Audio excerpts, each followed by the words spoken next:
Podtacular, the unofficial Halo Universe podcast, presents episode 654, Halo 5's Birthday Greatest Hits, recorded live on October 25th, 2018.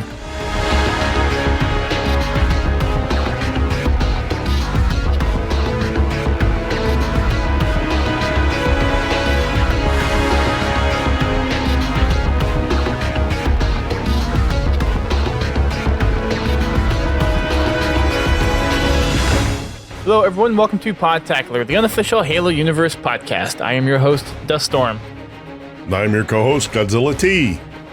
And we actually have two cameras this week on the live stream. Yay! It only took us 45 minutes. Right. It's always great when you have things fixed before you start, and then you start and everything breaks. Yeah, because it only took us 15 minutes to get it fixed the first time, and then we spent another 30 minutes trying to fix it after we fixed it the first time. Yeah. Come on, OBS. What? Oh, OBS or NGX, or Nginx, one of the two. Nginx. Well, we think we have an idea what is the problem, but we'll have to do some testing to find out if it's true. Yeah. But we're working for now. Everyone that's downloading the show is like, I don't care. This is just an audio podcast. Well, we're video now, too. One to hear is voices. Yes. But we do this for your benefit if you want to watch the stream again in the archives. See? Yeah. That's why we do it. And we like to have people interact with us, too, because we get some good feedback live time from our listeners. So we got everyone on Mixer, Twitch, YouTube, and Facebook right now. I don't even see DC Rock Nation on YouTube. I wonder if because we started late or something. It could be. Yeah. We have Confal over in the Twitch as usual. Already starting off with some of the bits. And we have Keys, Misa Red, Pins, Halo, Killer P in the Mixer chat. And we have a couple of messages over on the Facebook side. Michael Newton, not sure who he is, but hello to you. And G. Lewis over there as well. And the wife's watching too. So we are ready to dive in to our podcast for the evening. So as we normally start off with, GT, give us a recap on this weekend's streams. Start with Freaking Friday. Party all the time, party all the time, party all the time. No, we had a lot of fun. Enjoyed a night of Halo. It was really enjoyable. Good. It's actually one of the times I did not show up. Some of the people were a little silly, just being silly. I mean, it's Halo. Sometimes it gives you the kind of the goofy side of things. So sure. Yeah. Generally, when you have a group of people playing Halo, somewhere along the line, something goes a little wacky. I mean, it wouldn't be Halo if it wasn't, right? Pretty much. It's kind of like when everybody you get together with all your friends. Sometimes things get just a little weird. Sure. It happens in video games, too. It sure does. Sure does. Cool. So what did you guys end up playing? Max, we started out in some Fiesta. Then we moved into... we played some Infection as well. Very nice. We just kind of a mixed bag. We got to get in a couple of Warzone matches. Very nice. It's all fun. Good. How many people ended up attending? We wound up with, I think, about 8 or 9 people. That's a good number. We got to the point where we were too big for most lobbies. That's why we jumped into Warzone. Played a few customs. So it was a lot of fun. And Penn says you also played some Infection. Yeah, I said that. Oh, I missed it. I'm sorry. Oh. Yeah. Dealing with all the technical issues, and then is like, oh, I'm missing stuff now. So my brain's having technical issues now. Brain fried. All in the week's work. Very nice. I did not get a chance to dive in late like I have been in the past, but I should be there tomorrow. I don't see any reason why I shouldn't be. So I should be there part of tomorrow. And I'm also excited about some of the playlist changes coming this week. Yes. We'll get to that in a little bit. As for my streams, I did stream more achievement hunting. I got 3 new par scores. I got Uprising on Halo 2 to finish out my Halo 2 par scores. So those are all done. And I got Uplift, Nature Reserve, and Oni Alpha Site on ODST. I have 2 more on ODST, and then I'm done with par scores completely across the board. Nice. And then I'm not sure what I'm going to do after that. Either some of the multiplayer stuff. There is actually, so if someone wants to join me on Sunday, there is one co-op achievement I need in Halo 2. And it is to just complete a mission co-op heroic on Halo 2. Or you can just fire up a spare controller. Yeah, but I mean, it would get someone involved. I mean, I guess I could. Yeah, good. Guess I could. Or I could do it with the wife if she wanted to stream on Sunday. You could. Well, no, she's already in bed by that time, so she wouldn't be able to. Unless I started early. There would be a way to get her involved, but I have to run that by her. See if I start the stream early and then... Well, but then we haven't played Halo 2 yet. Yeah, you wouldn't want to spoil anything. I like how I'm thinking this out on the podcast. Yeah. So if someone wants to join me on Sunday to run that achievement, then I would be open for someone to join me on Sunday for that achievement. Oh, that's the achievement where you have to complete it with that one skull on, right? Probably. Where one of you has infinite ammo but no shields, the other one's got over shields but can't shoot. I honestly didn't read the full description of the achievement because I just saw it say Halo 2 play co-op. Well, like I said, there's I believe that's in Halo 2. Let me look here. You're probably right. Yeah. I'm trying to look it up right now on the Xbox app, and right now, there you go. I'm gonna say the filter was broken, but it's not broken. It just wasn't working. So it's probably at the very bottom. Halo 2, complete all legendary missions under 3 hours. Oh, I gotta do that one. It's part-time. Well, I gotta do that for all of them. Yeah, Halo 2, complete a level in co-op on Heroic or Legendary with the Master Blaster skull active. Yeah, Master Blaster. So you're right. Oh, and I still have Halo CE complete library on Heroic or Legendary without dying. I almost did that on stream on Tuesday with the wife. And I got to the final door and I died. Don't you hate that? The final door. And I died. Actually, I think you can still turn on the helpful skulls and get that one. You can. But I was trying to do a 2-for-1 type of thing. Yeah. Well, and it was just like one of those things. I'm going to try to do this while running through it because I know I can do it. But now, granted, I made a mistake and I went into one of the little wedges right before the door to try to get away from the carrier forms. And I didn't look to see that there was a combat form in the corner, so I got smacked. Yeah. No, that definitely... So that was frustrating. It's like getting to the very end and all of a sudden, nope, I'm dead. And I tried to do it where I could hit start and go back, but in Halo CE, there's a weird thing where it doesn't always go through like the 3 or 4 seconds for the death cam. Sometimes, like as you die, like 1 second, you'll be back in. And when I hit pause, it already spawned me in, so I couldn't like go back to Josh's revert checkpoint. To max. Yeah. Yeah. Halo CE, you had to be quick if you were going to pull that stunt. Yeah. I thought about like 2 seconds into it. I'm like, okay, hit start. I'm already spawned. You're crap. Like, damn it. Yeah. So, Misa, you can do that co-op if you wanted to. You just have to make sure that someone goes ahead, clears it out, and you just kind of hang behind so you don't die. Because Halo doesn't increase the difficulty in the older games like it does in the newer games when it's co-op. It's just all standard. It's all the same. Pins. Actually, Misa, if you turn on, I can't think what call it was.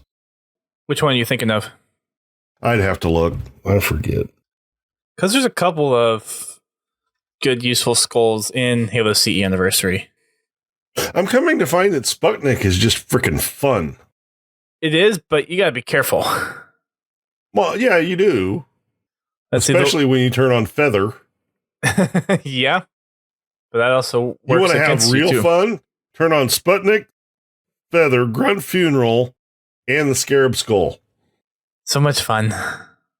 And then there's Boom as If it well. ain't bolted down, it's flying everywhere.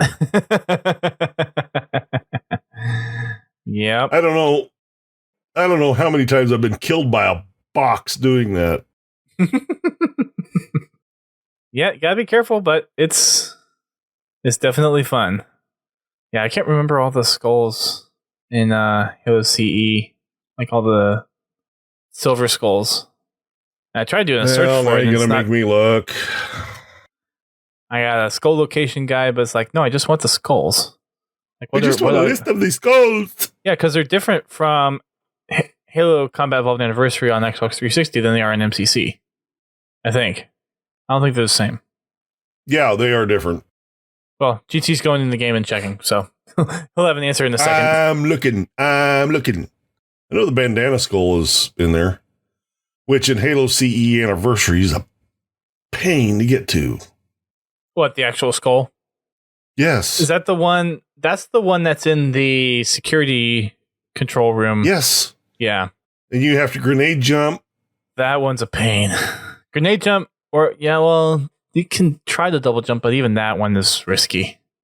Yeah, I had no luck in double jumping. Did you end up getting that one for the achievement run? Or not the achievement run, the campaign Achieving Halo? You got it? Yeah, it's in there. It should be in the video. run. Okay. Because I remember we were talking about that and just like how difficult it was and how many times you had to do it just to try to get there. Yeah, I think for the run, it took me, 5 or 6 times to get it. Yeah. Okay. Pin says we're going to warthog down there. Yeah, you could. It's just tricky to get around the tree at the bottom. No, actually, getting it down there is not a problem.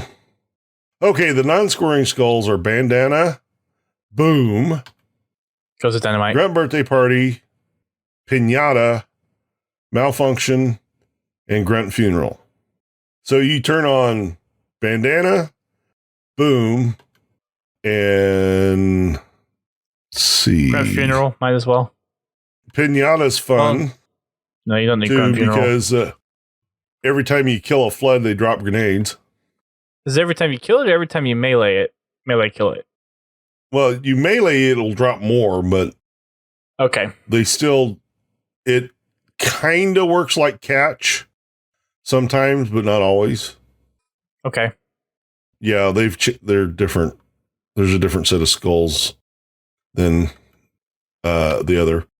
But for that library run, if you turn on Bandana, Boom, and Pinata, well, you don't really need Pinata because you have infinite grenades and infinite.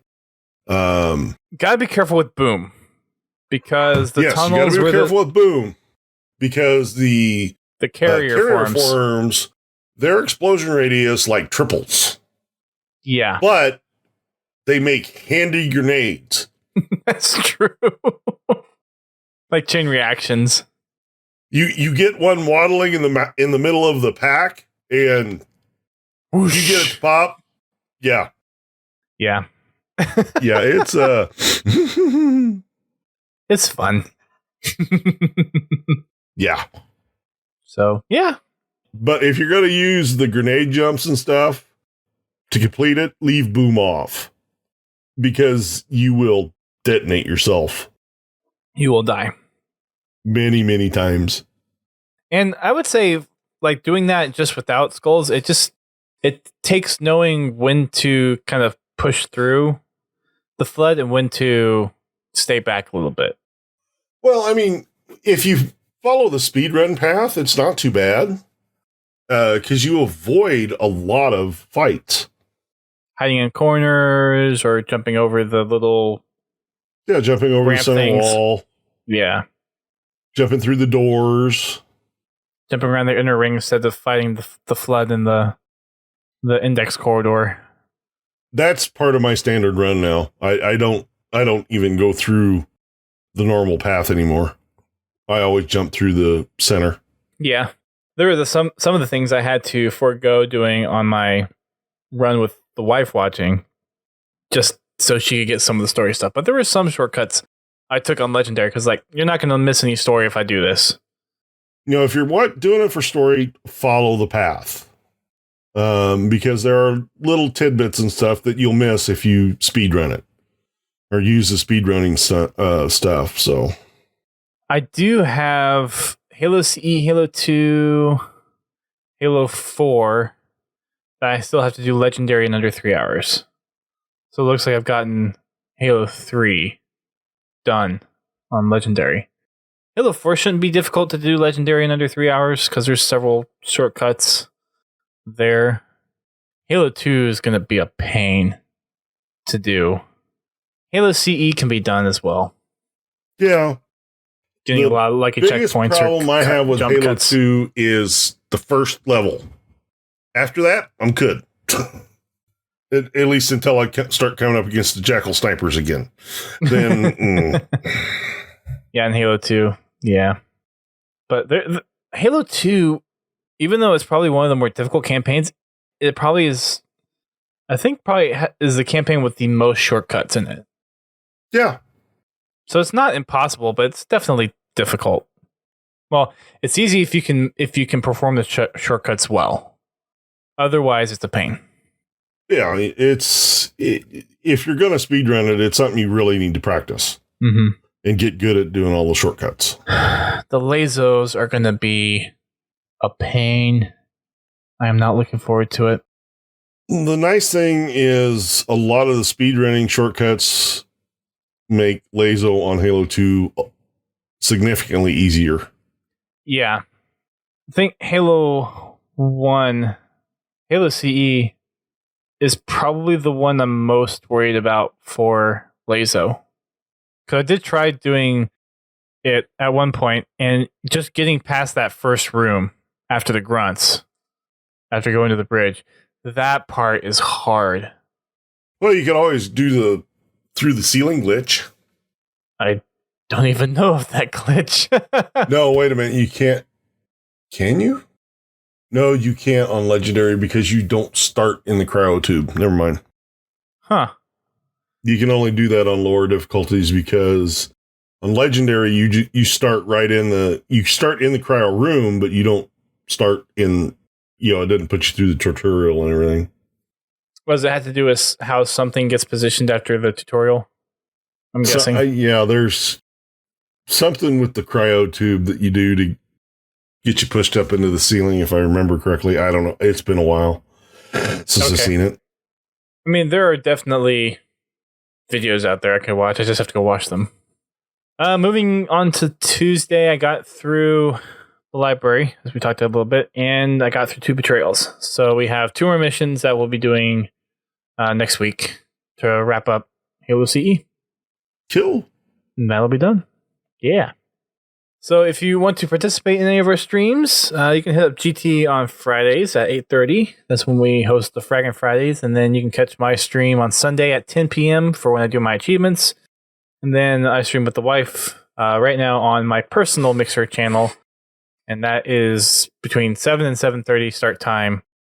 And those are all Eastern times. All right. I think it's time to jump into some news. Yeah. All righty. So we have a couple of new Waypoint article things. First one up is a 2018 update for the HCS, or HCS, as all the UK casters seem to emphasize on the H. So DreamHack Atlanta, which will be coming in just about 3 weeks, will be the last Halo 5 event for the Halo Championship Series. So DreamHack Atlanta, for those that are going, that'll be the last Halo 5 tournament. Kind of sad I'm not going now, but I do have other plans that I wouldn't be able to go even if I could. Even if you had tickets? Yeah. So that'll be the last Halo 5 tournament. So if you were kind of on the edge of thinking about going and you want to go, if you have a chance to get there, it might be worth checking it out. I think tickets are still available for spectators. I haven't seen anything about them saying everything is sold out yet. So might be worth checking out. And it's not only Halo at DreamHack Atlanta. That's just where this finals is taking place. There are other games that will be taking place there as well. So it'd be great to check out. There's other competitive esports events that take place during all the DreamHack locations. So it's worth checking out. The Halo 5 circuit has been going on for 3 years and has awarded over $6 million. That's a lot of green. That is a lot of green. It's not 900,000 like some jerk in the East Coast got, but the Mega Millions pot. Oh, was that drawn today or? No, it was drawn last week, earlier this week. Oh, okay. Yeah, 900 and something $million. Can retire off of that. Just don't take it all at once. If you ever win the lottery, just do not take it all at once. Take it in installments. It'll go a long way. Yeah. No, they'll probably be broke.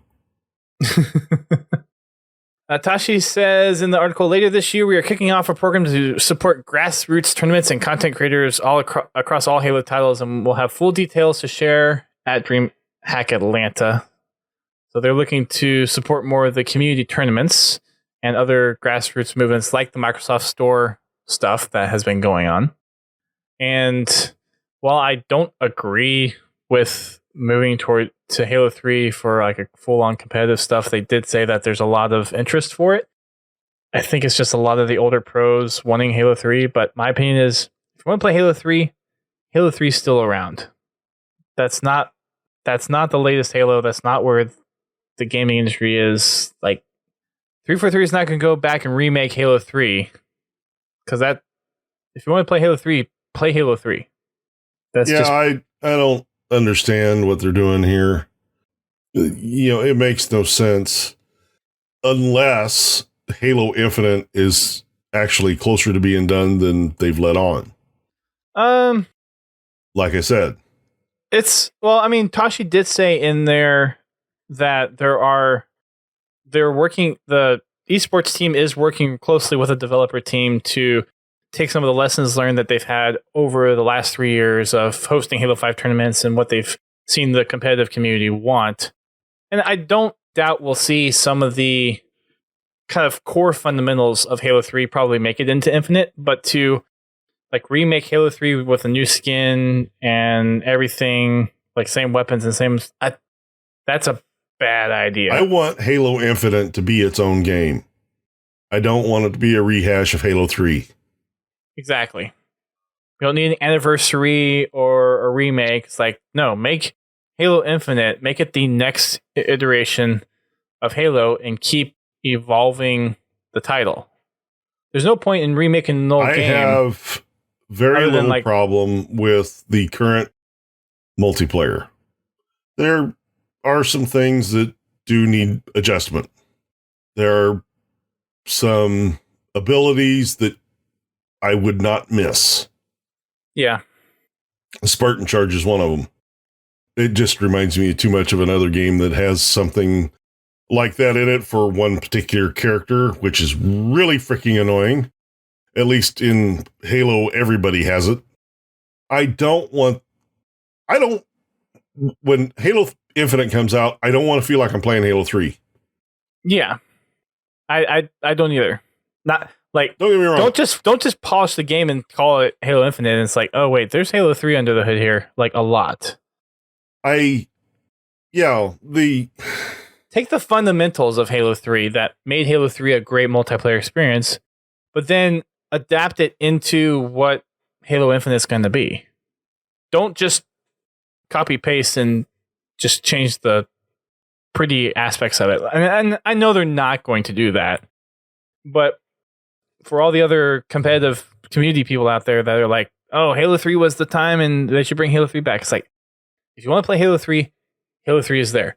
No one's stopping you from playing it. Go play it. There's plenty of other people that play it, but don't say that Halo 3 is where Halo needs to go. It's not. Halo needs to continue to develop and continue to enhance and evolve and build on top of what's already been built. Every game for Halo has built something on top of it, for better or for worse, but it needs to continue to grow and develop. It can't be the same games as previous games. You can keep the fundamentals and the core values in there. And sure, it'd be nice to have race officially back and the big team maps in there, but those are like modules of the Halo experience, and there's multiple modules from all the games that work well with Halo.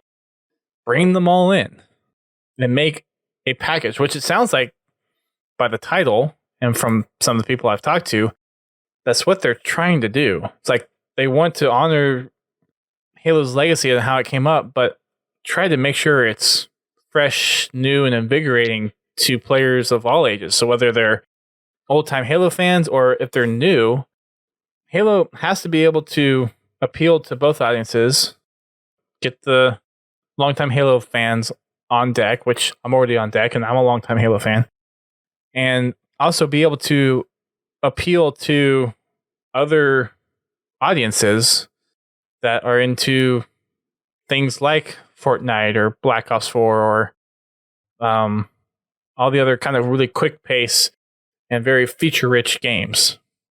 It's a tough balance to make as well. Oh yeah, I understand. I'm not going to say I didn't enjoy all the other Halo multiplayers. I had fun in them, some more than others. Halo 5's multiplayer is the game I've had the most fun in on a day-to-day basis. Don't get me wrong. I've got moments from Halo CE that are just absolutely hilarious. Had a lot of fun with it, playing 4 people on the same console, or linking a couple of them together and getting 8 people out on Blood Gulch and cross map shooting people with pistols and hiding in the corner in your black armor with a sniper rifle, stuff like that. I'm not saying they weren't fun, but everybody praises Halo 3. And for multiplayer, that is the one game that I like the least. The way they did the multiplayer, especially the aiming system, as far as how they detected hits and misses, was wonky. Yeah. The maps, love the maps. It's just with that wonky aiming, it just made it unenjoyable for me. With Halo Reach, with the introduction of mobility packages, like you could have sprint, you could have jetpack, you could have armor lock, which I never really had a problem with armor lock, because people would go into armor lock. What would I do? I would step back and I would wait for them to come out of it and put a grenade at their feet. Yeah, but if you were like me that were trying to finish kills off of melees, then like 2 or 3 frames before you melee, they go into armor lock, and by the time you're toast. Like I said, if I ever had that, somebody dropped in a armor lock, the first thing I'd do is start backing up. It did make for some good customs. I will say that armor lock did have some useful pieces to it. The only time I really had a problem with armor lock is in vehicles, aka a Ghost or a Warthog, high-speed vehicles, because everybody has had that person armor lock in front of them while they're blazing across the map.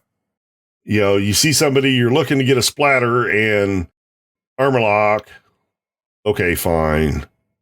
But like I said, anyway, with Halo 4, with the addition of the base sprint, even though it was a limited thing, that made it a little bit more enjoyable for me. The mod packages and everything that they introduced, that was the way they laid the multiplayer out. That was too Call of Duty-esque. With the what did they call them? Like the advanced mobility and things like that. That really stepped away from it. I didn't think sprint damaged Halo 4 as much as the armor mods you could put on, or the drops and things like that. Yeah, no, I certainly, because, and I mean, in some ways I can see like some of those things being in canon, other things maybe not so much, but when it comes to the multiplayer aspect of things for Arena, some of that stuff probably doesn't need to be there on a kind of a competitive scale. But then again, you have those turn onable in social, because I mean they've turned off so many of the different Spartan abilities for HCS for Halo 5. So it's just like, okay. In competitive, that's fine. Yeah. If that's the way the competitors want to play it, that's fine. But I don't want what the pros want to affect what I get. If, certain things disappear, like sprint, which I doubt it will, that actually, in my mind, is a step backwards. And I know everybody says, well, sprint doesn't belong in Halo. I don't care. Sprint's in every other first-person shooter. I don't care what games it's in. Sprint belongs in Halo. It is canon in Halo. I mean, the books talk about how the Spartans run at crazy speeds. Exactly. The fact that you have a armored, you're basically in an armored personnel vehicle and you can't walk faster than anybody else, that kind of that's always messed with me in the earlier games. I always thought sprint should be in Halo. From the first time I played Halo 1, especially the first time I ever had to track across Blood Gulch on foot. But anyway, that's way off topic, but everyone's been talking about PR to some degree, and we are going to have some podcasts about it at some point. Oh, yeah. Especially once we actually get some freaking information. Yeah. Well, I would like to have two shows, and I've kind of put seeds out there to a few people. But first is having a debate on should Halo have or have not Battle Royale mode. And the second one would be kind of a separate one for everyone that wants Battle Royale. How would we implement Battle Royale? Because there's plenty of ideas out there, and I think some of the popular ones is make it ODST style. They're dropping already.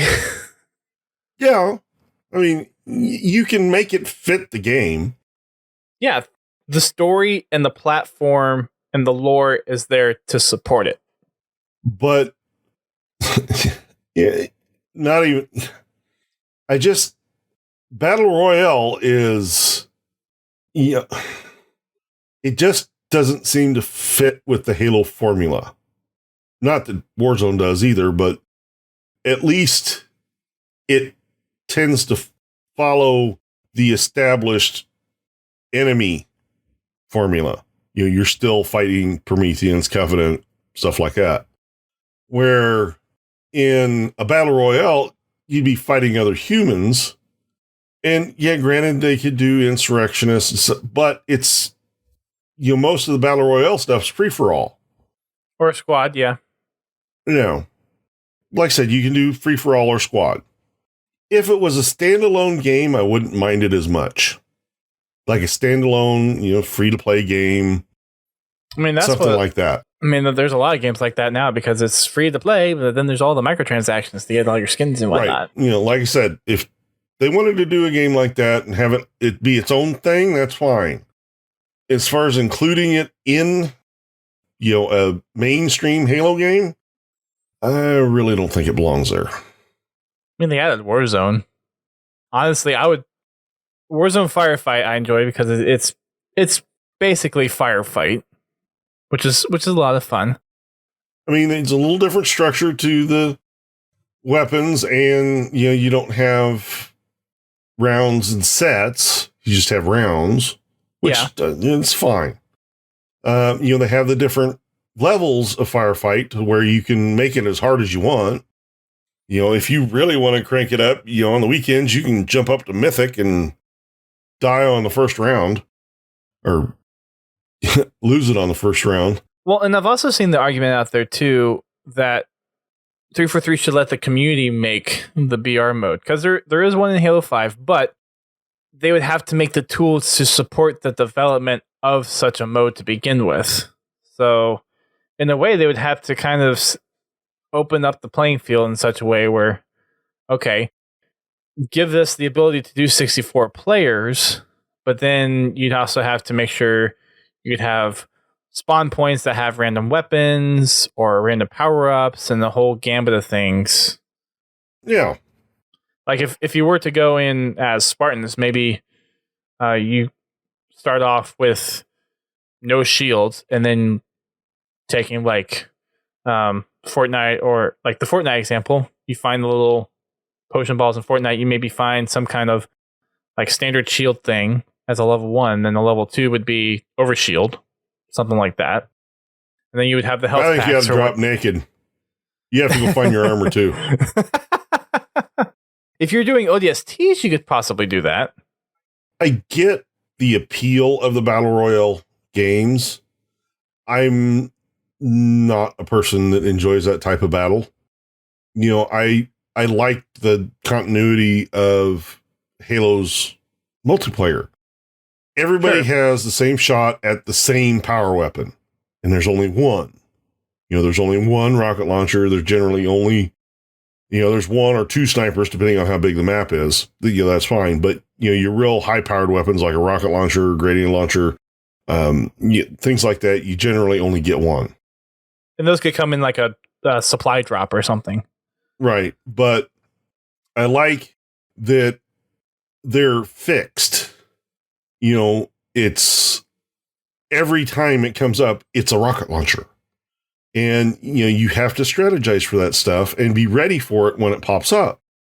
But everybody else, they have weapons that are equivalent. There's usually only a couple of BRs on a map. So, you don't have a whole team, or, you don't have everybody loading in with BRs. Your starts are you get fair starts. And I really enjoy that.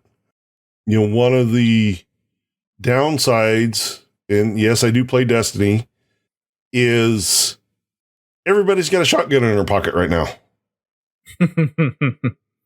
It's kind of like in Halo 4. Everybody had a plasma pistol in their pocket. Made vehicles almost useless. Well, now, in Destiny, everybody's got a shotgun in their pocket, and most of their maps are close quarters maps. It's weapon balance. That's what I like about Halo. I know that the person that I'm shooting at across the map started with the same thing I have. And if they have something different, that means it's something they picked up on the map, and I know that they picked it up. Because when I went to get it, it wasn't there. But yeah, I that part of the classic Halo style, I like. Classic Halo movements, not so much. And like we were saying before, there are bits and pieces from every game that really fit well. I mean, I could think of Halo 3, the ranked system was probably the best one. Halo Reach, the customization system, was probably the best one. Well, I will say Halo 3's probably used to be the best one. Halo 5's got a pretty good ranking system now when it comes to ranking the individual players with their true skill. Yeah. Although there's still been a lot of people that have voiced... complained, and there was a lot of people that complained, bitched, and moaned about Halo 3 too. Yeah. And after the fifth time in one night coming up against 5’s, I complained a lot as well. Yeah. And, well, no system's perfect. Yeah, no system's perfect. Every system's going to have problems. But Halo 5 has done the best job so far. I personally haven't had problems with it. It's like the difference before and after the implementation. It felt like I was getting a lot more even matchups in ranked. The biggest place that I notice it is before I'm ranked in a playlist. Okay. When I'm doing my 10 ranking matches, that's where I notice it the most. Before, I was constantly getting matched against Onyxes and high platinums, and I was getting matched against these people that I had no business playing. And the reason I was getting matched against them is because they hadn't been ranked yet. But you go in and you check their histories and you can see what they've been ranked at, what their highest ranks have been. And, those people have no business playing me. And my average initial rank has gone up one level since they've initiated this. I was averaging between Platinum 2 and Platinum 3, but now my average is like Platinum 4, Platinum 5 since they've implemented that because I'm getting fair matches. I'm not totally, I'm not totally walking away with wins, but I'm getting a better balance between wins and losses than I was. Yeah, it's more competitive and more even. Before I used to lose, 7 out of 10 games. Now I lose 4, 5, maybe 6 if I'm having a real bad night. But yeah, things have improved. And they're learning. They're still trying their best at getting things done. So yeah. Can't wait for our first official news on Halo Infinite. We'll probably have a little more information at DreamHack regarding HCS and Infinite. Don't know if we'll really get much information, but we might get some. Yeah, they're going to play it. That's what they'll sell us. If only that were true. No, that they're going to tell us that that's going to be the next big game for HCS. Well, yeah, for down the road. That one. Yeah. It's like that one's not hard to figure out. Going back to the article, though, Tashi did say, depending on participation and viewership in the 2v2 showdown at DreamHack Atlanta, they'll kind of get a feel for supporting other competitive offerings through MCC. So it's going to depend on the participation and the viewership, which participation has already gone through the roof because whenever they had the tickets out for the registration for the online stuff, it was sold out within minutes for all the 2v2 teams. Depending on what the reaction is to that, we'll see how people come into playing it or watching it. As far as Halo Infinite, there's not much to really talk about. Like Tashi said in the article, there probably be some more information during DreamHack Atlanta. But for the moment, they are working with the development team on some of the feedback that they've generated over the past 3 years of running the Halo 5 tournaments, taking some of the other learnings that they have as far as new maps, game types, spectator, observer modes, local server, and all that kind of stuff, and making sure those get implemented into Halo Infinite for down the road. So everything that they've learned and all the stuff that people have complained about during the time that Halo 5 was part of HCS, they're taking that to heart and making sure that all that gets implemented in the future Halo title. Let's just have Oddball and King of the Hill and all those other traditional core game modes there from the start with Forge and a working theater mode. That'd be nice. 343. And a campaign theater mode and local storage for save films. Yes. Please. Not on the server. Local. Please and thank you. So HCS finals, as a reminder, start on Friday, November 16th, which is from tomorrow. It will be 3 weeks out in Atlanta. So if you have a chance to go, definitely try to take it. This will be the last Halo 5 one, if that's something that you're interested in. If not, we'll have to see, I guess, based on the response that the 2v2 gets, whether or not there'll be some more HCS afterwards, or maybe they'll kind of take a step back and really help support the foundational grassroots type stuff. And maybe we'll just see a return of HCS kind of full blown when Infinite launches. Maybe just take kind of a back seat, help kind of bolster up the program, and just come out of the gate swinging when Infinite launches. I'm glad that they are looking to spend more effort supporting these smaller tournaments. It does a lot to help get people into competitive Halo and helps these smaller tournaments grow, offer better prizes, things like that. So I think it'll be a really good thing. I just don't see it. It just doesn't make sense that they're stepping away from HCS for what is estimated to be a year and 3/4. That's a long time to have yourself out of the mix. Well, people are speculating 2020, 2021. We honestly just don't know right now. Oh, if it's not next fall, it'll be 2020, I'm sure. My guess is going to be 2020. That's kind of what I'm leaning towards. I would love to see it next fall, but with the lack of promotion that they went through this year on any Halo game. Well, and they only released the tech demo for Space Engine, and like I said, with the lack of information that they've pushed out this year, it makes me question next year for a launch. Next year, we'll probably start seeing more and more information about it for a 2020 release. Yeah, because I don't see anything, especially when you're building a new engine from the pretty much the ground up, like not just retooling the game to a different engine, but like building your own engine. That's gotta take time. And with the showing they had with Halo 5, they really do need to get this right. Yeah, MCC was a major flop out the gate.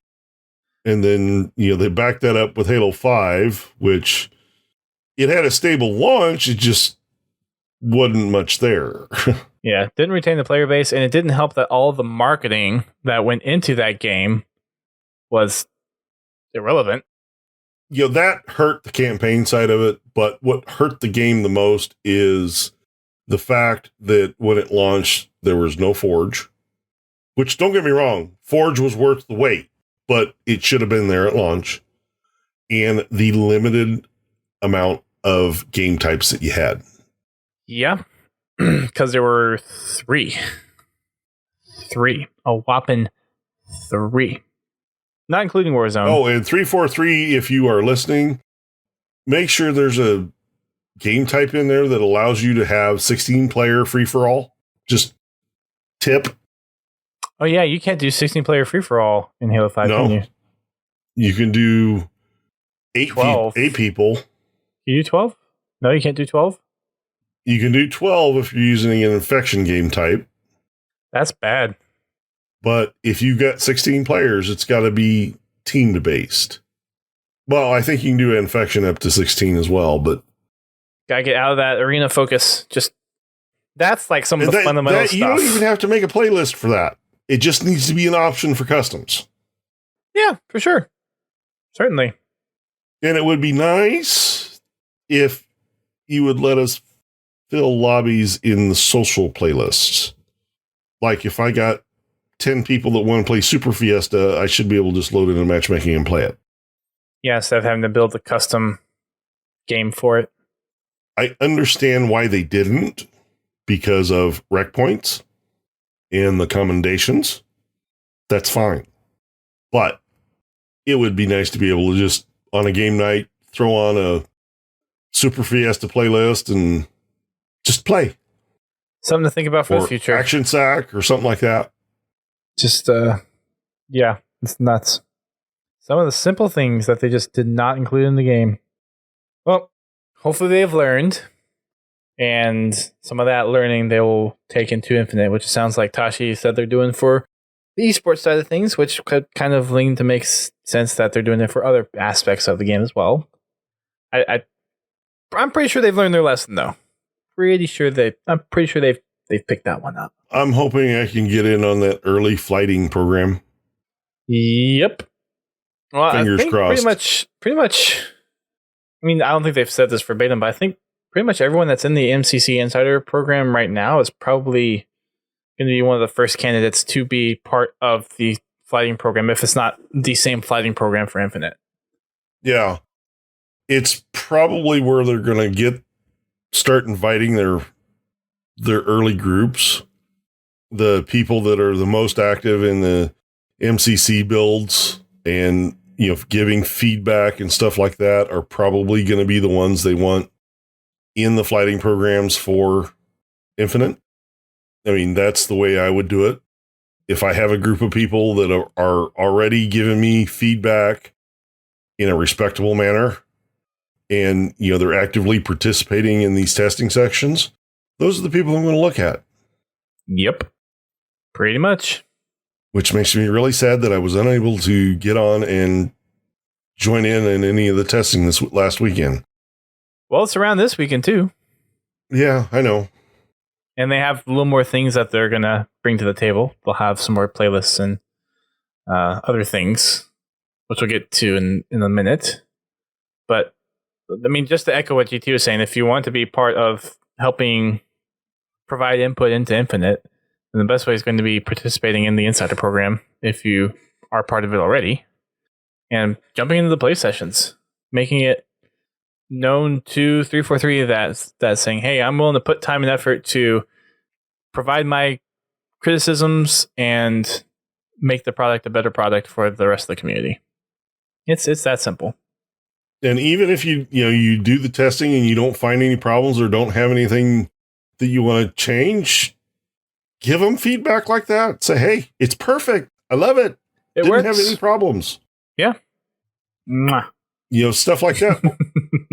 Stuff like that works as well. It does. You don't have to have a problem to leave feedback. Nope. Good feedback, bad feedback of any kind is always appreciated. All right, we do have a community update that got posted about 30 minutes before the show, so at least we got to read through it a little bit. So thanks, Grim. A little bit. Oh, I guess before we go on, Pin says he wants to have the emotional kick in the balls that was at the end of Halo 4. Get some emotions going. I wouldn't doubt they'll provide that, but I'm sure there'll be some emotional storyline with Master Chief and the rampant part of Cortana that is in the domain. Be interesting to see how they wrap that storyline up. There's a lot of storylines that have been left open. Some of which I know are closed that I haven't read yet, but there's still a lot some of them loose... they closed and just left more questions. Yeah, that too. But it's definitely a lot to take in. So the penultimate proclamations is this week's community update, and we've already talked about a couple of things in there. But the first one up here is they have the description for Halo Renegades up there. And they also link to Halo Canon's cover reveal video that he talks a little bit about some of the past history with Ryan Forge and the previous books and what he thinks is going to be taking place in this book. Should we really read a description for this, GT, you think? Or should I let people go and read it? No, we can read it. So the description that Grimm gives for the book is Find, Claim, Profit. In a post-Covenant War galaxy littered with scrap, it's the salvager's motto, and Ryan Forge certainly made her mark on the trade. All she wanted was to grow her business and continue the search for her long-lost father, but her recent discovery of a Forerunner debris field at the edge of a human-occupied space has now put her squarely in the crosshairs of Oni and the violent remains of the Covenant. Each faction has a desire to lay claim to the spoils of ancient technology, whatever the cost, sending Ryan and the crew of Ace of Spades on a perilous venture, one that unexpectedly leads them straight into danger far greater than anything they've ever encountered. It is available for pre-order right now on Amazon. You can find it over at podtacular.com/renegades. We have a link over there for you to go and purchase it. It is $11.99 on Kindle, $12.75 on paperback, and $12.48 in audiobook form. So podtacular.com/renegades will take you there to pre-order the book, and it's going to be coming out on February 19th of 2019. And I don't know if this is correct or not, but in the audiobook, they pronounce her name Rion. Rion? Rion. Okay. It's been kind of funny. I've been listening to all these different people say her name, and everybody says it differently. I don't know if is technically the correct way you would say that, but that's the way I'm going to put it this way. That's the way 343 approved it being said. This would be a good project for Grimm, especially with all the canon fodder that he's done. To, you know how like on dictionary.com or whatever they have the pronunciation audio snippets that you can click on? Yeah. Can we please get that for Halo? Please? Especially for alien names. Yes. Like we all know Sang Shayum and Sang Healy and Juro Hane now, so we've got all that. But for all these things, especially when you have audiobooks that have the same name and they say it two different ways, we need an official saying for names and species and other weird words within the Halo universe. Yes. Please, Grimm. Because I will tell please. You guys have a vivid imagination on how to make words. And I'm sure we're not the only people who have talked about it, because we're not a lore-focused podcast. We're all-encompassing. But I'm sure, like, Hidden Xperia or Toa Freak or the Podcast Evolve folks, I'm sure they've had a similar frustration. It's like, give us a official audio snippet of how to say these words. You know, I'm kind of wondering if they even understand how to say them. They probably just come up with a jumble of letters like, this works. Let's make this a name. This looks good. And then when this it comes looks to like a audiobook, Healy name. and then when it comes to the audiobook, it's like, how do you say this? I'm like, it's Thelvedemai.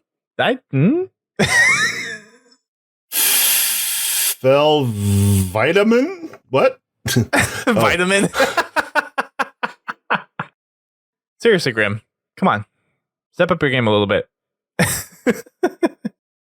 But yeah, I just finished Smoke and Shadow again, and because I hadn't gone through it in a while, and it's got me really pumped for this book. Yep. I've got a lot to finish, for sure. Yeah, you need to step up your game and get caught up. I do. Yep. I need to get my button gear and just have some sessions where I just cram it out. So instead of like binge sessions on Netflix, I'm gonna need to have some binge sessions on Halo books. I just need to do it. Yeah. Just needs to get done. Desk update number 1 from Grimm. Unicef's desk is largely dominated by a row of still in-box Halo Icons figures, all precisely aligned in a linear fashion. I've loaded up his Xbox One to see if playing on his account and from his chair bestows upon me the power of the ancient war god I know lives within him. It does not. I'm still bad at this game, and now his stats contain a connected blemish to prove it. This last part was a joke. Aw. In his bottom drawer next to an unmailed love letter to Richard Sims lies Uni's pristine pair of office sambas, so named because he literally changes out of one pair of identical sambas when he arrives for work into a clean pair that looks just like them. This was not a joke. Next section in here talks about what we kind of already talked about with how HCS is going to be changing after HCS DreamHack Atlantis. So that's going to be, we kind of already taken care of that. So we're going to just kind of skip over that a little bit. There is some streams that I haven't had a chance to catch up on, but last week they had, I don't know what OE producer is. Do you know what OE stands for? I didn't watch the stream last week or this week. Yeah, I watched it and I don't remember it. So if someone in the stream knows what it is, be helpful. Confel gave me 18 bits saying, same, need to binge the Halo books. Oh, he's given us bits 3 times. 14, 24, and 18. Cool. Thanks. Bits, more bits. Bits, and more bits. So yeah, last week we had the OE producer Paige Johnson on. I'm going to have him watch that stream. And then this week, Turn 10 community manager Brian Ekberg. So Turn 10 is the studio that made makes the Forza Horizon games. And since there's the whole Warthog experience in there, and since Grimm was over on their stream about 2 months ago to show off the Halo experience, they had Brian Ekberg come over and play some Halo with Grimm. And they played some of the race maps that were actually provided by Duquesne. So shout outs to Duquesne for getting some race on. Desk update number 2. Nina's desk is an ode to a minimalist perfection, astutely manicured in a way that only expert level 20 producer could hope to achieve. I've actually come to realize that even her desk is better at planning than I am. It also loves using Microsoft Teams, which I do not understand. So the social streams take place from 1:30 to 3 p.m. Pacific time over on the Halo Mixer channel. So check it out if you have the chance. I know some people can't exactly make it because it's during work hours, which definitely sucks. But hey, it is what it is. And if you have a chance to watch the stream, then you have a chance to also play and earn yourself the Ice Unicorn skin and the Ice Unicorn nameplate. So if you have the chance, it's definitely worth it. Also make sure that you check out some of the playlist changes coming. So this week we have Griffball taking the place of Triple Team, which because of the popularity of Big Team Super Fiesta, they've actually kept that one in rotation now for a 4th week. So Triple Team was added last week. Now that's out, and Griffball is in, joining Big Team Super Fiesta in Halo 5. Maybe we're looking at another permanent playlist. Maybe. It's giving me an excuse to use all of my legendary XP boosts, so I get about 8,000 per game. And sometime earlier this week, I think it was either yesterday or Tuesday, I got my 145. Nice. Yeah. Slowly moving up. Slowly. And then in MCC, we talked about this a little bit last week because of the whole infection invasion coming across Halo. So Infection joins Team Snipers in MCC, and that's been in there since the 17th last week, since Wednesday last week. Desk update number 3. I am now at the desk shared by Dr. Jesse Jessiberty Thomas and Tyler Postums Davis. As they aren't always in the office, this particular workspace is rather Spartan. Little s, not big S. The only obvious desk ornaments are 2 promotional flyers, one for an upcoming PUBG tournament, and another for some sort of popular technology conference. I've spent the past 36 minutes trying to figure out who is attending what.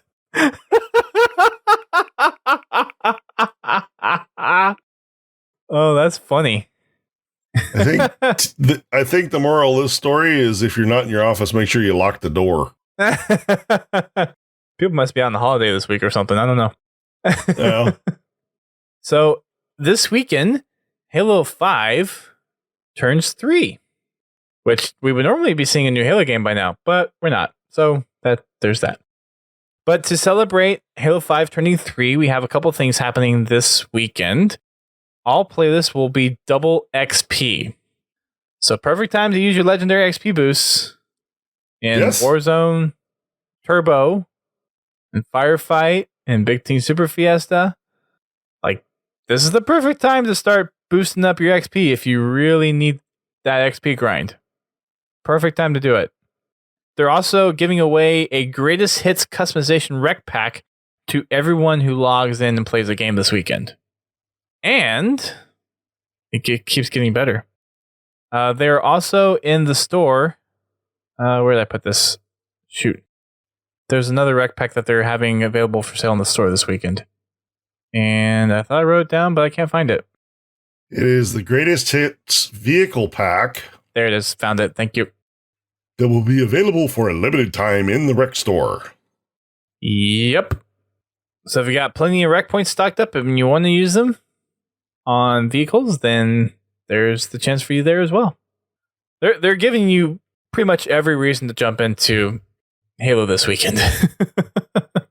You have MCC Insider if you're part of the program. You have Halo 5 turning 3 with lots of cool stuff.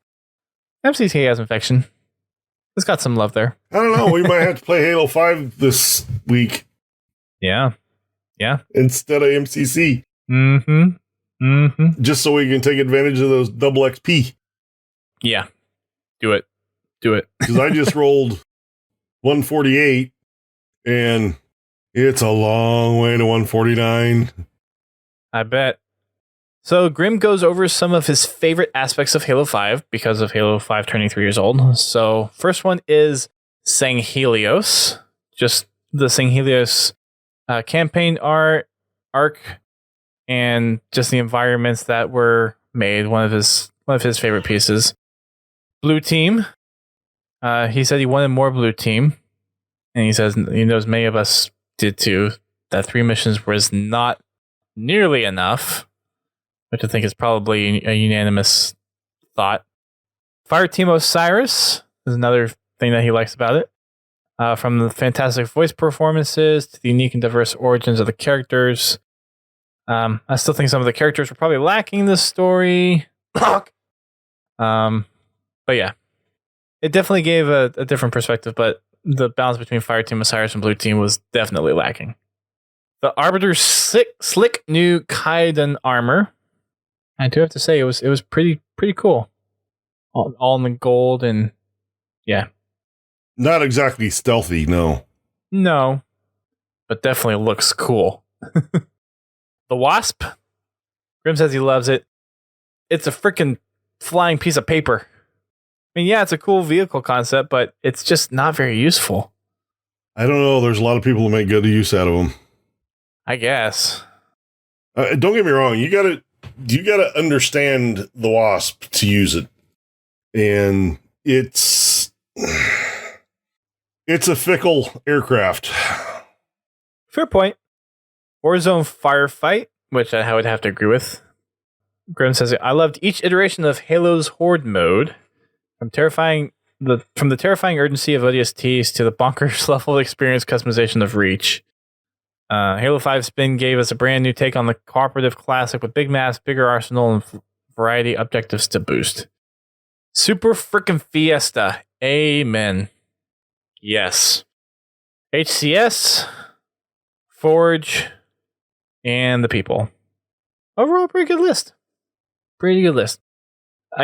I could go without the Fireteam Osiris and the Wasp, personally. But that's just me. Oh, don't get me wrong. I enjoy the Wasp.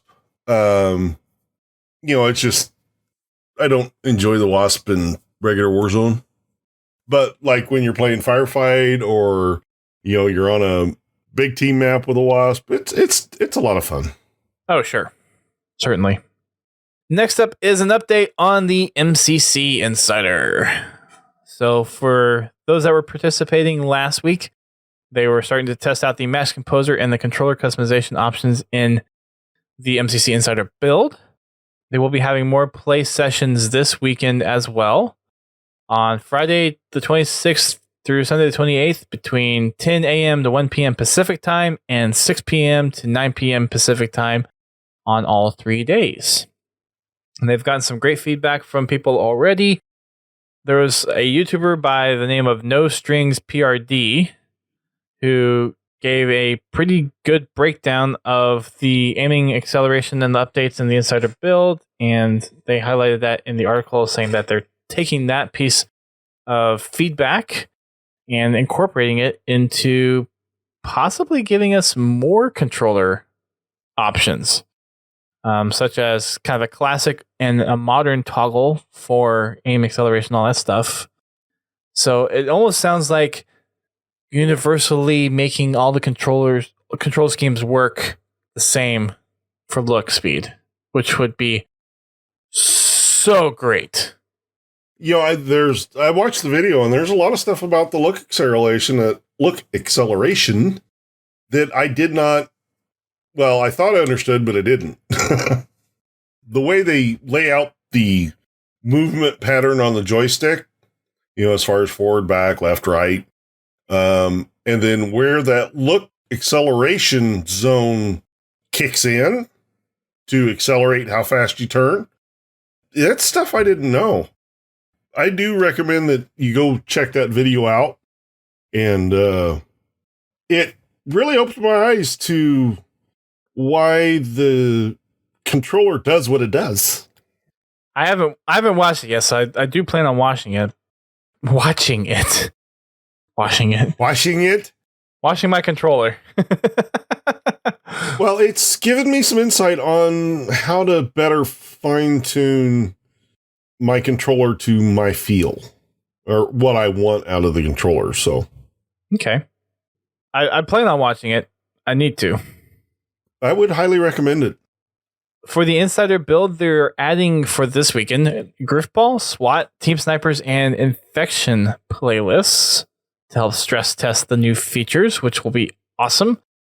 It would be nice for me personally if they could enable customs, because I would like to test out the controller specifically for Halo 3, because that's the game I specifically have problems with aiming on. And well, that's something that this gentleman said in his video. He would really like them to add a custom games lobby so that people can get in and play and test that stuff. And, you know, and not be in matchmaking spinning around in a circle. Yeah. Like, that's one of those things, like, how did you miss this opportunity here? If you're looking at something specifically like controller customization, you want someone to be able to thoroughly test that. And you can't do that in a matchmaking environment. Well, you can, but you're not much help in the matchmaking game. Well, okay, yeah. He actually makes comment in the game that, or in the video, that he matched up with Postums 2 or 3 times, and had to wonder if Postums wondered what this guy was doing over in the corner, running around in circles. Should have been a hit saying, "Hey, you need to put a customs lobby in here." Just, you know, but wink, wink. You don't have to put the full customs package in there, but no, at least be able to load up a map and a game type in each of the different engines. Halo CE, Halo 2, Halo 2A, Halo 3, Halo 4. You don't have to really worry about ODST because, there's no real... Well, it's based off the Halo 3 aiming mechanic anyways. And the funny thing is I liked ODST, but I hated Halo 3 when it came to aiming. Isn't that weird? It's the same aiming mechanic. It works different. Really? I thought it was always the same aiming mechanic. They made a change to it somewhere, and it's different. At least it feels different to me. In ODST, I can pull off headshots with no problem. In Halo 3, there's some nights I don't think I could hit an elephant with a bazooka. Well, Misa's saying the same thing, so I guess so. Are you talking about just in MCC, or did you get the same experience between the 360 versions?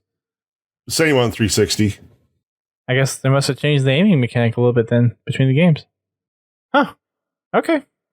I think the biggest problem, I never really had a problem aiming. It's just, it didn't seem like the bullets ever went where I was pointing.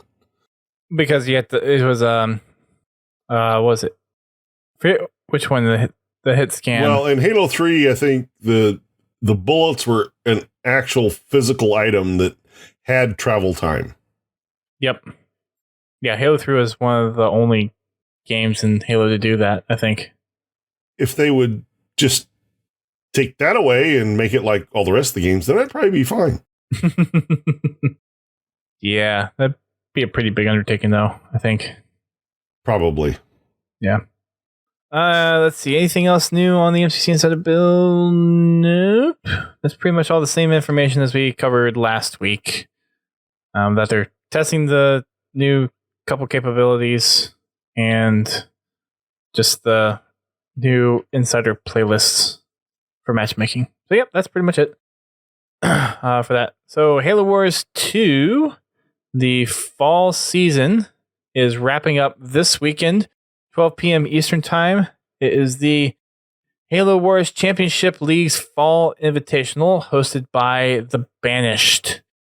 And there are 16 teams that will be going in through the group stage and elimination stage, and then the top 3 players from this weekend will be receiving a loot box from 343, and the winner will receive a limited edition Halo Wars 2 poster signed by members of the studio and will have the opportunity to suggest one 343 approved balance change made to the game in the future update. So in Group A stage, we have Almirante 99, Jetty, Agonized Storm, and RKO Star Fox. In Group B, we have Rock Generation, Admiration, Large Godzilla, and EOD Spartan Seb. In Group C, we have Mike Beaston, Scottman 2, Mighty Hoax, and Happy Joey 752471. And then in Group D, we have Cars and Cameras, Metalloid Monkey, Icon's Sidekick, and LH10. There's something interesting in that last group. That Cars and Cameras, that's a YouTube channel I watch. Really? Yeah. Kind of wonder if it's the same guys. Yeah. Huh. I mean, it could be. Look up the gamer tag and see if in the profile it has a link to their YouTube channel. Well, no, on their YouTube they deal with cars. They deal with motorized vehicles. I got that. Go-karts, mini bikes, cars, boats, whatever they happen to decide they want to build. But mainly they deal with small engine stuff, like go-karts and mini bikes. Okay. But yeah, I just, that's interesting. Well, judging by their profile, that's probably not them then. Probably not. Interesting coincidence, though. Yeah, it is. Yeah, Confound's like, Bobby in there? No. He doesn't have the internet connection. Because now it's BobbyNet, not BioNet. Bobby has taken over Bio's internet. So now it's BobbyNet. Bobby's on SquirrelNet. The next section talks about the infection update, which we talked about last week. And we're back to another desk update, number 4. Sketch's desk has been with him since his days at Bungie. It speaks to him in a way one might liken to an alien symbiote or a rampant AI counterpart. Late at night, sometimes I can hear it murmuring an unintelligible idolite. It remained foreign to me until I came into work today wearing a camo jacket. This seemed to pique the desk's interest. I believe it might have confused me for its master. It told me things. Of Halo 2's original ending. Of cancelled E3 plans of old. Of Sketch's favorite brand of sandals. I have been changed by the things I now know.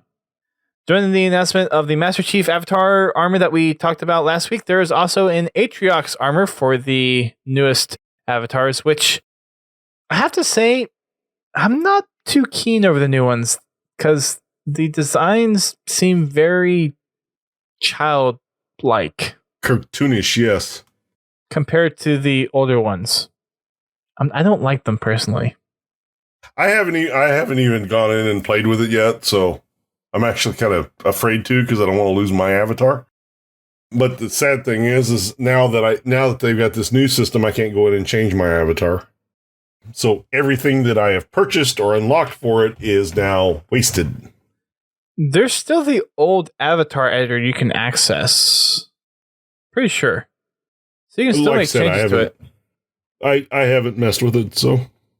They should be able to do a conversion on stuff that you've purchased before.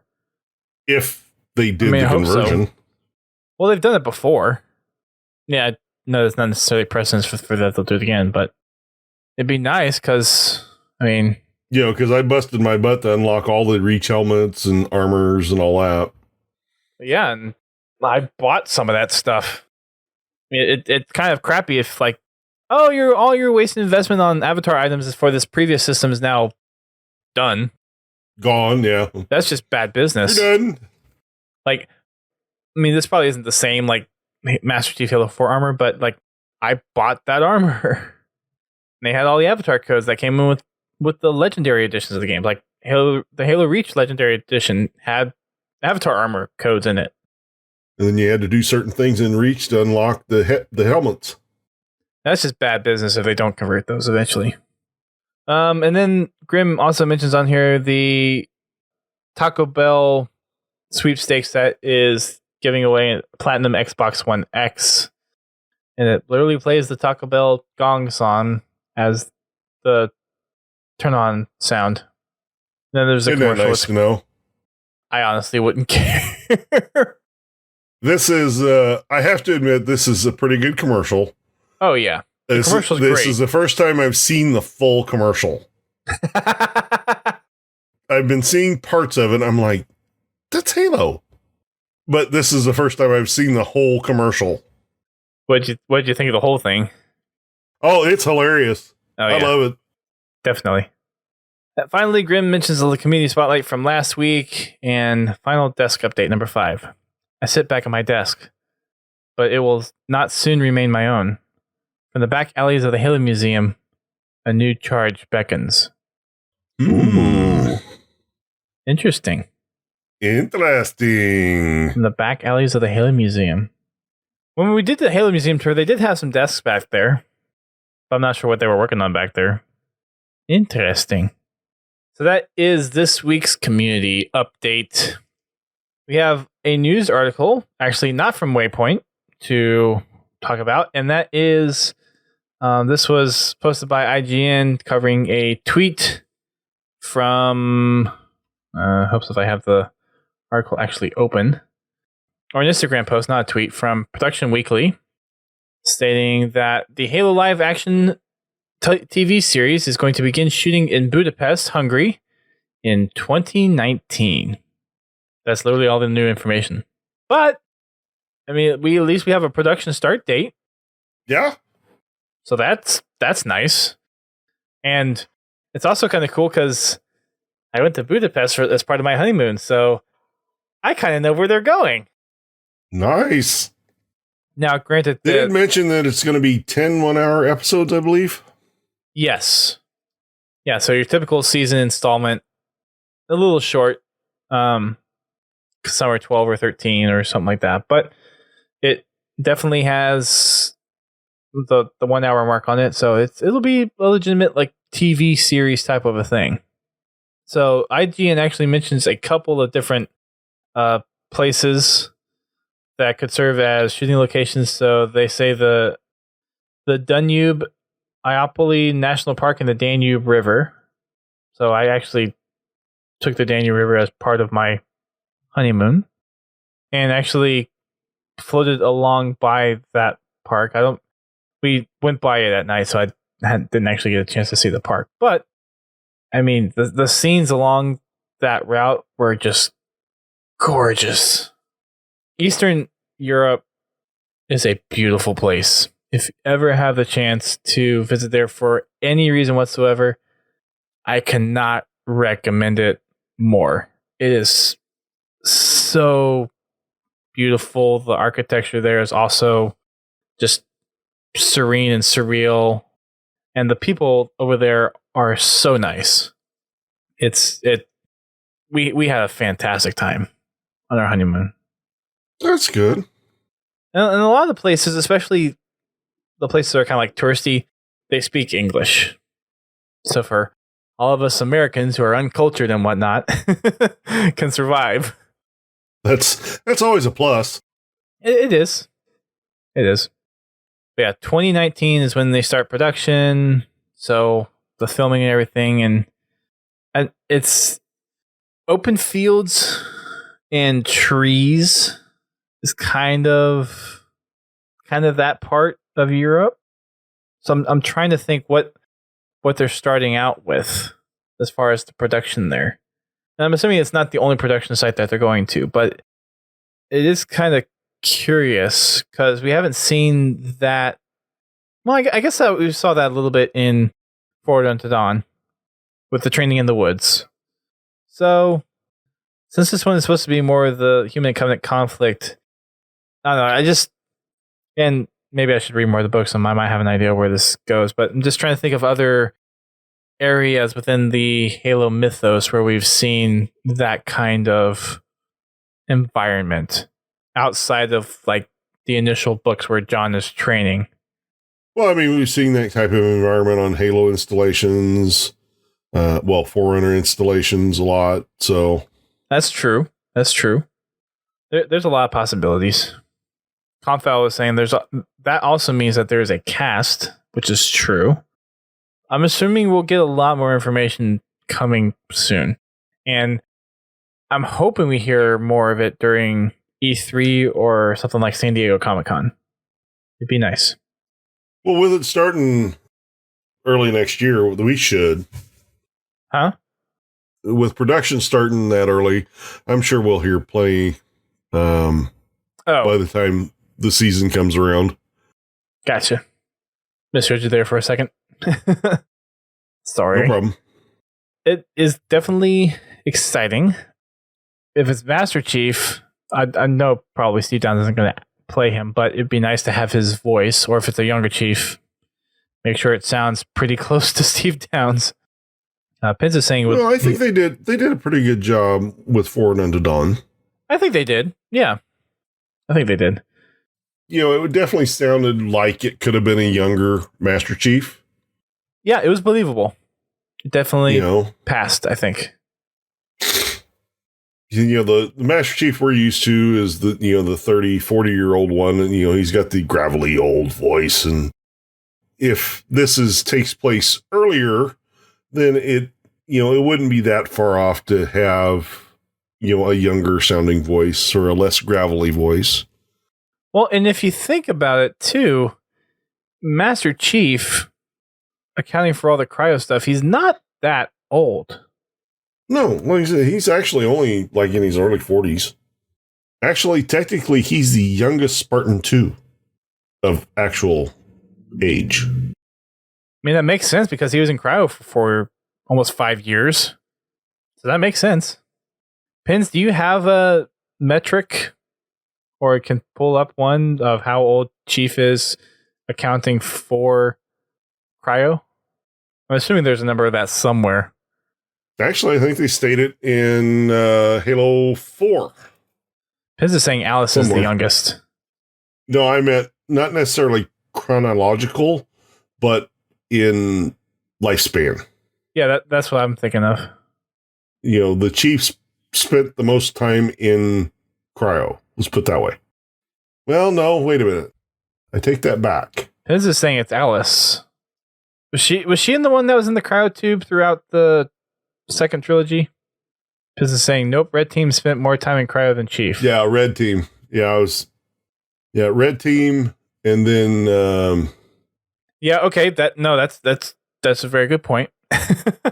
Halo Wars 2 makes sense. We'll put it this way. He's the youngest on Blue Team. I digress. So that's all the news that we have to go over for this week. There's no new tweets out there, but there are a couple of community things to talk about. Podcast Evolved had an interview with Troy Denning, who is the author of Silent Storm, Last Light, and Retribution. So that is episode 168 for them. So go on over and check it out. It'd be cool to have him on the podcast one day. I got to read some books first. It would be nice to catch up on that. Yeah. Once I do, I'll send him a tweet out and be like, hey, so we're finally caught up, or I'm finally caught up. You want to come on the show and talk about your writing process? Yeah, you want to talk about this book you wrote a year ago? Yeah, I know. Installation 01 had another weekly update. They missed last week, but they had another one come up. And a couple of things to talk about there. They are looking for people to join the IO1 team. That's Installation 01. So for those that want to possibly participate in some game development like stuff for them, there are plenty of spots available, and this is all volunteer stuff, but there's a programmer, VFX artist, sound designer, lighting artist, animator, concept artist, and 3D artist positions available. There's no academic requirements, but it's basically just looking for people that are willing to help out and they have proficiencies within certain tool sets and all that kind of stuff. So if you're interested in joining the team, then you can head over to the Installation 01 website and click on the button. There's a couple of short little bios for some team members there. So Patawan is a 3D artist. And then the Dongrel is a self-taught environment artist. Just a couple little blurbs about them on the update. And then it's over to Matthew Lake, who talks about character rigging. And he goes through how they model stuff based on skeletal and muscular structure and how it fits within Halo armor and some other texturing stuff when it comes to actually building the models. So it's a pretty lengthy read if you're interested in kind of learning some of the character animation, rigging, all that kind of stuff. It's a pretty good technical read. Doesn't get too deep into the weeds, but it's enough there that if you're interested in that kind of stuff, it kind of gives you a little insight to it. There are 3 maps which they are showing off some more detail on. They also showed off how they started in block form and how they slowly added details over time. So the first one is called The New Order. It's a medium-sized map, big team based on a map that is completely original to the Installation 01 team. It kind of gives there's the map in Halo 5, not Torque, but the one with the it's Fathom, but it's not submerged in water. You know what I'm talking about, GT? Yeah, I know which one you're talking about. Oh, shoot. Now I can't even think what the name of that one is. Yeah. But that's the one that this map kind of gives me a little bit of a vibe of. A little bit. That and a tad bit of Hang 'em High, I guess. If that makes sense. So that was the first one. The second one is called Goliath. And this one kind of has the Prisoner / the other Plaza remake one as well. Just from the concept art. Pins got it. The first one, which was Riptide. Riptide, thank you. So yeah, first one Riptide and a tad bit of Hang 'em High. So the second one there being Prisoner and whatever the Fathom remake was. And then the last one is called Judgment. And this one has a lot of a heretic vibe to it. It is Covenant themed, has, at least the concept art definitely shows that Covenant ship, that Covenant high charity architecture to it. Interesting. Yeah. So that is the update from Installation 01 team this week. And we are looking to add some more updates from more other community organizations as we kind of bolster up the podcast topics. There is a jack-o'-lantern that someone actually posted on Reddit, and since we don't have the Guild-to-Lantern contest anymore, which is kind of sad, I figured it'd be worth a share. So I don't have this pulled up on my Xbox to show on the stream, but I am going to post it in the chat so people can see it. Oh, and thank you, Pins. Overgrowth is the remix of Plaza, so it's Overgrowth and Prisoner a little bit. So yeah, check that link out. It's a pretty cool one. It is basically the legendary difficulty shield carved into a pumpkin, which is really cool. I wish I had that kind of talent because I have some pretty cool ideas I would like to put into a pumpkin carving. I wish I had that much patience. There's that too. But certainly a nice little work of art. I certainly appreciate it.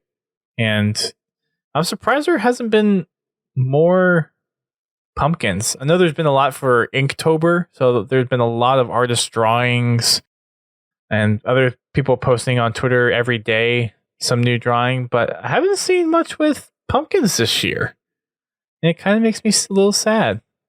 Yeah, I'm not even sure if First Pumpkin's going to survive till the end of the month. We had one that we bought specifically for carving, and it's already rotting, so we have to go buy another one to carve for Halloween, and we are going to sit out and give out some candy to kids this time around. No, I think the squirrels are going to eat the pumpkin before we get a chance to carve it. Oh, have they already gotten into it?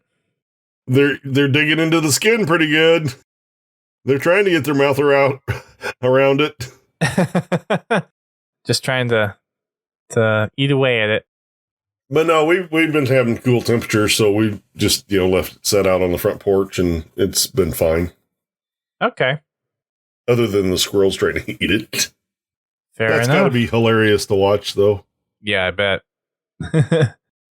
Seeing a squirrel trying to get into a pumpkin and get all the seeds. Let's see, what do we have next on here? That's pretty much it. Just a reminder to check out the Loot Crate. There is the Halloween 25 code that gets you 25% off all crates through Halloween. So if you are one of those people that are looking for a good deal or possibly a gift of some kind or whatever, especially kind of leading into the holidays and all the stores have Christmas stuff out already, you can use that code to get 20% off any crate. And if you go to podtacular.com/loot crate, it'll take you to the Halo crate. They have not announced the next crate yet, but the orders for that are going to be deadline of December 15th. So podtacular.com/loot crate for the Halo crate, and Halloween 25 for 25% off any crate. And also another note to check out the Halo Hub. I got a couple new features with Virgil coming soon. One is going to be Twitter integration to tweet all the Halo Twitter accounts, and some other little kind of fun auto posting stuff for streamers. So check it out over at thehalohub.com if you so choose. And that is all for the news this week. Unless you can think of anything I missed, GT. Heading on over to our Spartan company to look at our accommodations. We are getting pretty close to finishing another one here. We've got the 3 at the bottom still as well. The I'm Just Perfect, which is the killing a player with precision weapons without missing. We have another 224 to go. Killing an enemy Spartan with a melee, we have another pretty much 1,000 to go there. And then killing an enemy when your health is low and survive. That one is just under or just over 800 to go. So those are our 3 closest ones. And everyone knows what our furthest ones away are. That's not changing anytime soon. They haven't changed. They're still there. Yeah. So if you're interested in joining our Spartan company, you can head on over to podtacular.com/company. We do have slots available if you're looking for the Achilles helmet. I do go and clean out the list every once in a while from people that are inactive. And it is just one of the things is we're going to keep on playing and trying to keep on getting it as far as we can until Infinite comes out. And we'll probably, like, if we're close, I'll probably still play to try to get the Achilles helmet in Halo 5. But definitely be nice to try to get it done before Infinite comes out. Oh, yeah. Might be tough, but if Halo Infinite's not coming out for another 2 years at least, I think we'll have some time. No, we just keep plugging away at it. Yep. Pretty much. That will wrap it up for the podcast tonight. Thank you, everyone that were tuning into live streams for dealing with us until we got the stream going. We will try to get this technical stuff figured out at one point or another. It'd be nice if, fresh installs actually meant that things work, but apparently they don't. We have our game nights on Friday that you can check out with GT hosting at 5:30 p.m. Eastern Time. I think we'll be doing Halo 5 this weekend pretty much because of the Halo 5 birthday and all of the fun stuff going there. That's 8:30 Eastern Time, not 5:30. Sorry, 5:30 Pacific Time. It's late. You can also check out my achievement streams on Sunday nights at 10 p.m. Eastern Time, and then I will be streaming with the wife to finish the Halo CE campaign on Tuesday, sometime between 7 and 7:30 start time. You can also check us out on social media. We are on Twitter, Facebook, and Instagram. You can find us also streaming on Twitch, Mixer, and YouTube. And also check out our Spartan Company and our Xbox Club. You can also find more information about some other pretty cool podcasts over at THEPODCAST, which includes podcasts like Critcast, which is a TF2 podcast, Team Fortress 2. Podcast 76, which is an Overwatch podcast. Guardian Radio, which is a Destiny podcast. And there's also Work in Progress and How to Murder Time. I need to see if those shows are still running, actually, too. You can find out more about those shows over at THEPODCAST.com.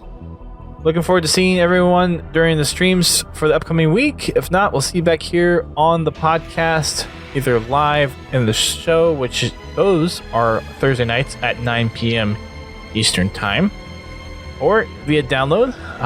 Either way you listen to us, we appreciate the support. So shout us out on Twitter. Let us know what you like about the podcast, what you don't like. We'll take all kinds of good feedback.